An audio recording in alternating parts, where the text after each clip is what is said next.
What's up, y'all? How y'all doing? I got a little build going on right now. I wanted to go Intel.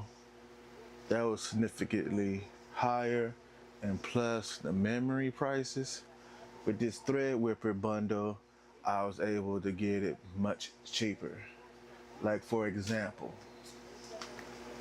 24 cores, 48 threads, $1,400.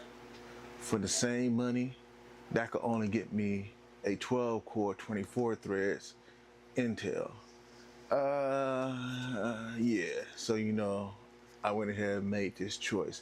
This is the first time I'm using AMD, but for what I hear, AMD is giving Intel a run for its money.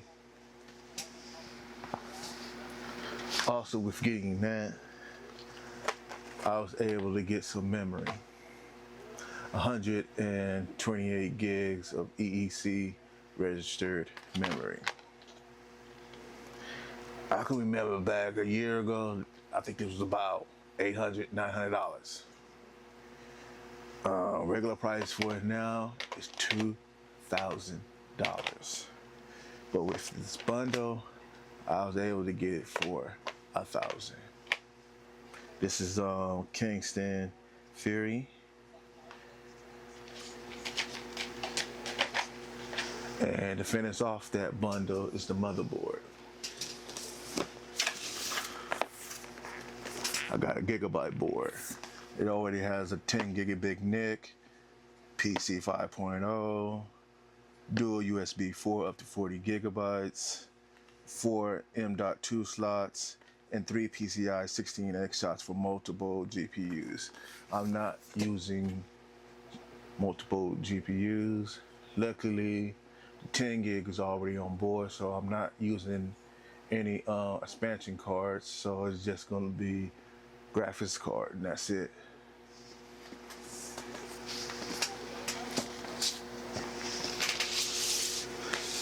And I went ahead and also got me a 5080 from Asus. It's the prime graphics card. I pretty much gave up on getting a 5090. It seems like that wasn't in the cards for me. But on top of that, the prices, $3,500 to $4,000 for a decent card. No. And sadly, I'm not doing custom water cooling for this build. But like and subscribe, I will be taking all the water cooling out of my main rig case and putting it into my server case so I can continue to use my 2080 Ti for transcoding and other stuff like that in my server. So I went ahead and picked up this Bixpower ATLS 360 TR. So I will be using just this. Hopefully.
It's been a couple of days. I installed most of the software that I use, and I'd like to talk to you about some issues that I ran into and what I learned about this system so far. First, boot took about 10 minutes. I was a little concerned at first, but after Googling it, I found out that it was normal for DDR5 to take some time on first boot. After that, you could enable a setting in the BIOS so the memory doesn't train every time you start the computer. Next, I learned properly seat the CPU. On first boot, I noticed a memory channel was missing. I tried moving the memory memory modules around with no change, which indicated to me the issue was with the CPU. After reseating the CPU, the problem was resolved. So I guess I have to be extremely careful torquing down the screws. Like I mentioned earlier in the video, this is my first time building a Threadripper system. Finally, during the Windows installation, you will need to install RAID drivers. The funny part about it, Gigabyte doesn't provide the correct ones that you need. They only offer a .exe, which you cannot use during Windows setup. Once again, Google is our friend. I was able to find some compatible drivers and install Windows and get Windows up and running. And I installed the RAID Expert 2 for the rest of the drives in my system to get them noticed and everything going with them. Also, before tearing down my old PC, I ran a few benchmarks so I can compare it with this one.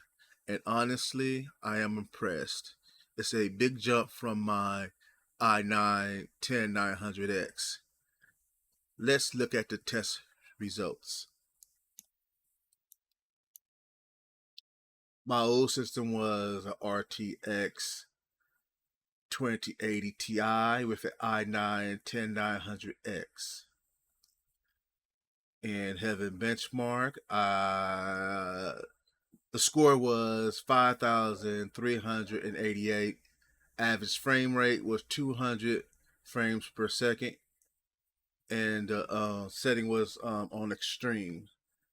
After that, I did a Cinebench R24 or 2024, and my CPU got a score of 870.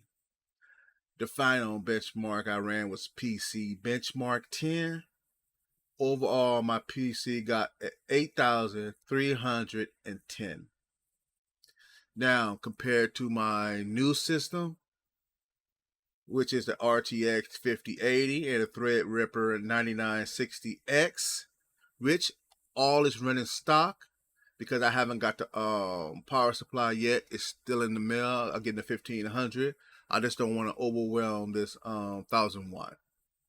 I ran Heaven. It got 11,418. Average frame rate was 453.3. And that's a 1100. I'm sorry. Well, I'm saying 1100. 1,011.90% uplift. With Cinebench, I got 3310. That's a 280.50% uplift. And for PC Mark 10, it got a 12,297. That's about 49% uplift. You can say I'm very satisfied with my system.